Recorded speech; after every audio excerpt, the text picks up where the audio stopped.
Tiga drakor genre black comedy di tahun 2025.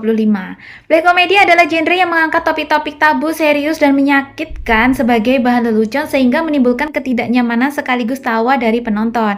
Meski terbilang cukup jarang di tahun 2025, ini terdapat beberapa drama Korea yang mengusung genre tersebut. Mau tahu drama apa aja? Simak videonya sampai habis.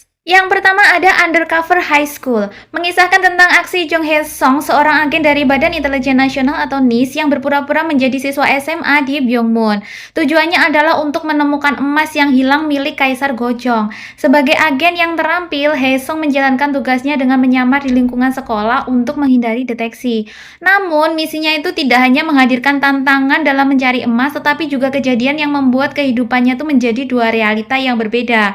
Situasi juga menjadi konflik ketika dia itu bertemu dengan Oh Song A, wali kelas yang memikat hatinya. Dan gak hanya sampai di situ, Haesung juga menghadapi perundungan di antara murid serta permasalahan lain sembari berusaha keras menjaga identitas aslinya sebagai agen BIN. Yang kedua ada Mary Kills People, bercerita tentang Woo Soo-jung, seorang dokter UGD yang dikenal profesional dalam merawat pasien. Namun di balik pekerjaannya, dia menjalani kehidupan ganda dengan memberikan layanan euthanasia ilegal. Euthanasia adalah tindakan mengakhiri hidup seseorang yang mengalami penyakit berat atau tidak dapat disembuhkan tanpa izin hukum yang sah kepada pasien penyakit terminal yang sudah tidak memiliki harapan sembuh.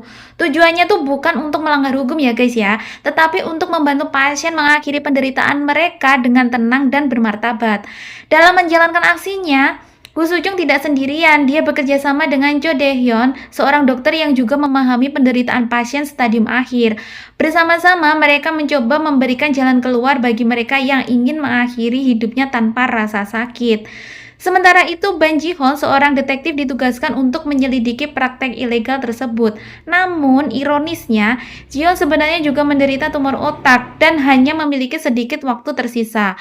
Pertemuan Ji-hoon dan Seo-jong pun mengubah segalanya. Seiring waktu, keduanya mulai memahami satu sama lain. Ji-hoon merasakan ketulusan Seo-jong dalam membantu pasien, sementara Seo-jong melihat sisi manusiawi Ji-hoon yang berjuang dengan penyakitnya. Yang ketiga ada Sin Project, dan ini tuh masih ongoing ya guys ya.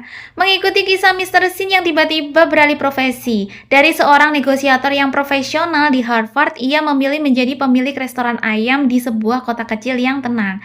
Namun konflik yang muncul di sekitar lingkungan restoran membuat Mr. Sin ini ikut membantu menyelesaikan dengan pengalamannya sebagai negosiator cerdas.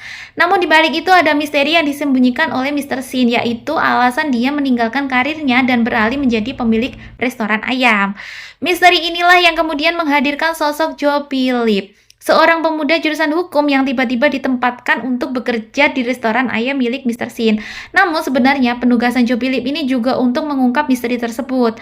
Awalnya Jo Philip merasa terjebak dan menganggap pekerjaan itu tuh nggak masuk akal. Namun lama-kelamaan dia mulai menyadari bahwa Mr. Sin ini bukan orang yang biasa. Di sisi lain ada juga Lee Si-on, seorang kurir energik dari generasi MZ yang ikut serta membantu jalannya restoran ayam Mr. Sin dan sering pula terlibat dalam berbagai penyelesaian masalah yang tengah diselesaikan oleh Mr. Sin dan Jo Philip.